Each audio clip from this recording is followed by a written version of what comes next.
This is a compressor nebulizers. These are the parts. We have to assemble them together.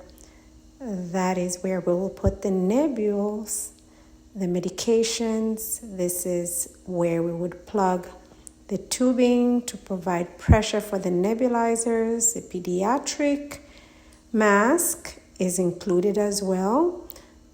And we have the adult mask right here, which I'm assembling. I've put it together and it fits perfectly. Now that is the switch we're going to be using.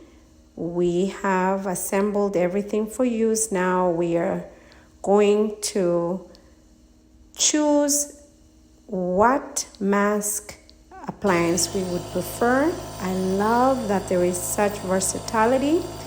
Hands-free if you prefer.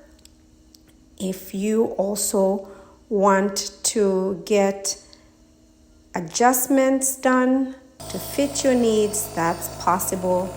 This is the mouthpiece which you have to hold on to.